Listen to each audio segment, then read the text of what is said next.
नमस्कार दोस्तों, आरएनए में आपका स्वागत है।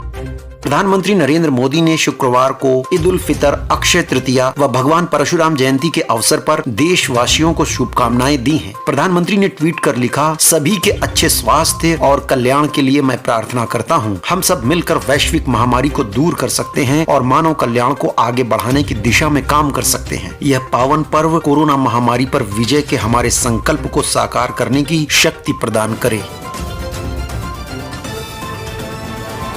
कोवैक्सीन का फार्मूला अन्य कंपनियों के साथ साझा करने को तैयार है भारत बायोटेक। नीति आयोग के सदस्य वी.के. पॉल ने कोवैक्सीन का फार्मूला अन्य कंपनियों के साथ साझा कर इसका उत्पादन बढ़ाने की मांग पर कहा है, मुझे यह बताते हुए खुशी हो रही है कि कोवैक्सीन निर्माता भारत बायोटेक ने इसका स्वागत किया है। उन्होंने कहा, जो कंपनियां उत्पादन करना चाहती हैं, हम उन्हें खुला निमंत्रण देते हैं, सरकार उनकी मदद करेगी। गौरतलब है कि कई राज्यों ने कोविड-19 वैक्सीन की कमी की शिकायत की है।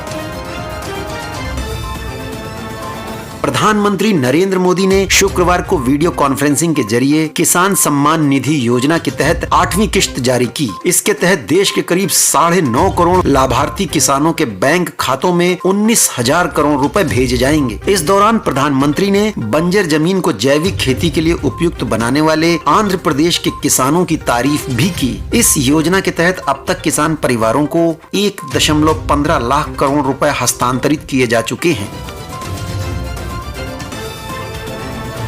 पंजाब के मुख्यमंत्री अमरिंदर सिंह ने शुक्रवार को मलेरकोटला को राज्य का 23वां जिला घोषित किया। उन्होंने ट्वीट किया, ईद उल फितर के मौके पर यह बताते हुए खुशी हो रही है कि मेरी सरकार ने मलेरकोटला को नया जिला घोषित किया है। 23वां जिला ऐतिहासिक महत्व रखता है। जिले के प्रशासनिक परिसर के लिए तुरंत उपयुक्त जगह तलाशने का भी आदेश दे दिया है। इससे पहले संगरूर जिले का हिस्सा था मलेरकोटला। दिल्ली के मुख्यमंत्री अरविंद केजरीवाल ने शुक्रवार को कोविड-19 पर प्रेस वार्ता में कहा कि जिन बच्चों के माता पिता गुजर गए हैं और दुनिया में कोई नहीं रहा, उनके बच्चों की पढ़ाई व परवरिश का खर्चा दिल्ली सरकार उठाएगी। उन्होंने साथ ही कहा कि जिन बुजुर्गों के घर में कोई कमाने वाला नहीं बचा, उन्हें आर्थिक मदद दी जाएगी। इन परिवारों के पड़ोसियों से मेरी अपील है कि इनका ख्याल रखना, इन पर बहुत बड़ी मुसीबत आई है। प्रधानमंत्री नरेंद्र मोदी ने शुक्रवार को देश के नाम संबोधन में कहा कि कोविड-19 का संक्रमण गांवों में तेजी से फैल रहा है। देश की हर सरकार इससे निपटने के लिए हर संभव प्रयास कर रही है। उन्होंने ग्रामीणों से सावधानी बरतने की अपील करते हुए कहा कि मास्क लगातार पहनना बहुत जरूरी है। आपको खांसी, सर्दी, जुकाम, बुखार, उल्टी, दस्त जैसे लक्षणों को सामान्य मानकर नहीं चलना चाहिए। प्रधानमंत्री नरेंद्र मोदी ने अपने संबोधन में देश को कहा कि कोरोना वायरस के कारण हम अपने बहुत से करीबियों को खो चुके हैं। अनेकों लोग जिस दर्द व तकलीफ से गुजरे हैं, वो मैं भी उतना ही महसूस कर रहा हूं। उन्होंने कहा, संसाधनों से जुड़े गतिरोध तेजी से दूर किए जा रहे हैं और युद्ध स्तर पर काम करने का प्रयास किया जा रहा है। देश में कोविड-19 के 37,04,893 सक्रिय केस हैं और कोविड-19 से देश में अब तक 2,62,317 मौतें हुई हैं। ऑस्ट्रेलिया की क्वांटस एयरलाइन ने बताया कि रिकॉर्ड 2.5 मिनट में उसकी flight me to the super moon flight की सारी टिकटें बिक गईं। एयरलाइंस ने कहा, 26 मई को 40,000 फीट ऊंचाई से रात में प्राकृतिक रोशनी देखने का आनंद लीजिए और पूर्ण चंद्र ग्रहण के समय सुपर मून का उदय देखिए। सभी यात्रियों को गिफ्ट बैग और सर्टिफिकेट दिया जाएगा। यह फ्लाइट 2.5 घंटे की होगी। मध्य प्रदेश के मुख्यमंत्री शिवराज सिंह चौहान ने शुक्रवार को कहा कि राज्य सरकार कोविड-19 से संक्रमित पत्रकारों और उनके परिवारों के सदस्यों के इलाज का खर्च वहन करेगी। मुख्यमंत्री ने कहा, यह मान्यता प्राप्त और गैर मान्यता प्राप्त पत्रकारों और प्रिंट, इलेक्ट्रॉनिक व डिजिटल मीडिया में काम करने वाले सभी मीडिया कर्मियों पर लागू होगा। भारत में पिछले 24 घंटों में कोविड-19 से 4,000 मौतें दर्ज हुई हैं, जिसमें 72.70% मौतें महाराष्ट्र, कर्नाटक, दिल्ली, तमिलनाडु, उत्तर प्रदेश, छत्तीसगढ़, पंजाब, हरियाणा, राजस्थान और पश्चिम बंगाल में हुई हैं। महाराष्ट्र में कोविड-19 से सर्वाधिक 850 मौतें, जबकि कर्नाटक में 344, दिल्ली में 308, तमिलनाडु में 297, उत्तर प्रदेश में 277 मरीजों की मौत हुई है। भारत में कोविड-19 से अब तक 2,62,317 मरीजों की मौत हो चुकी है।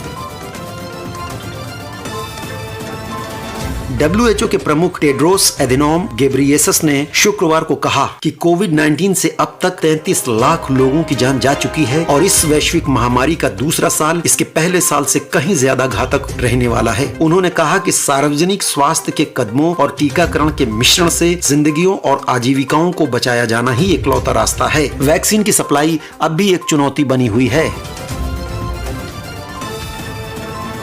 रूसी प्रत्यक्ष निवेश कोष RDIF के CEO किरिल दिमित्रिव ने शुक्रवार को कहा कि सिंगल डोज कोविड-19 वैक्सीन स्पुतनिक V लाइट के भारत में जल्द आने की उम्मीद है। उन्होंने कहा कि भारत में आज लॉन्च की गई स्पुतनिक V वैक्सीन की इस साल यहां 85 करोड़ खुराक उत्पादित होने की उम्मीद है। आयातित स्पुतनिक V वैक्सीन की कीमत 995 रुपए के करीब है। पंजाब के मुख्यमंत्री कैप्टन अमरिंदर सिंह के मुताबिक भगत सिंह के भतीजे अभय संधू का लंबी बीमारी के बाद निधन हो गया है। उन्होंने शोक जताते हुए ट्वीट किया कि उनके इलाज पर हुआ खर्च हम वहन करेंगे। उनके परिवार के प्रति संवेदना है। पिछले महीने अभय कोविड-19 से संक्रमित भी हुए थे। IMD ने तौकाते साइक्लोन को लेकर चेतावनी जारी की है, जो शनिवार को दक्षिण पूर्व अरब सागर के ऊपर बनेगा और सोमवार को इसके अत्यंत गंभीर चक्रवाती तूफान 150 से 160 किलोमीटर प्रति घंटे की रफ्तार वाली हवाओं में तब्दील होने की आशंका है। बकौल NDRF वह तमिलनाडु, केरल, गोवा, महाराष्ट्र, कर्नाटक और गुजरात के प्रभावित हो सकने वाले क्षेत्रों पर नजर बनाए हुए है। सुप्रीम कोर्ट में याचिका दायर कर CBSE व ICSE की 12वीं की बोर्ड परीक्षाएं रद्द करने की मांग की गई है। गौरतलब है कि दोनों CBSE व ICSE ने कोविड-19 की स्थिति के मद्देनजर 12वीं की परीक्षाएं स्थगित की हैं। याचिकाकर्ता का कहना है कि बोर्ड परीक्षाओं की जगह विद्यार्थियों का रिजल्ट घोषित करने के लिए कोई ऑब्जेक्टिव पद्धति अपनाई जानी चाहिए। उत्तर प्रदेश के चित्रकूट जेल में शुक्रवार को हुई घटना की प्रारंभिक रिपोर्ट मिलने पर उत्तर प्रदेश सरकार ने जेल अधीक्षक SP त्रिपाठी और जेलर महेंद्र पाल को सस्पेंड कर दिया है। दरअसल दोनों को प्रथम दृष्टया इस घटना का दोषी पाया गया है। गौरतलब है कि चित्रकूट जेल में कल 2 कैदियों की हत्या करने पर एक कैदी का एनकाउंटर कर दिया गया था।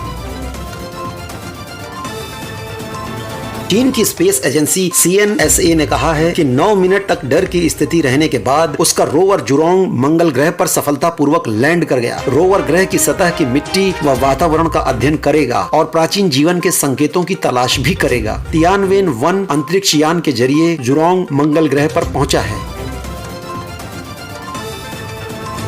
पश्चिम बंगाल के राज्यपाल जगदीप धनखड़ ने शुक्रवार को रनपगली असम में कैंप का दौरा किया, जहां बंगाल में चुनाव के बाद हुई हिंसा से प्रभावित लोग रह रहे हैं। बकौल राज्यपाल बंगाल में लोग थानों में जाने से डर रहे हैं। उन्होंने कहा लोगों को वापस आने के लिए प्रोत्साहित किया। सकारात्मक दृष्टिकोण के साथ CM ममता बनर्जी से बात करूंगा।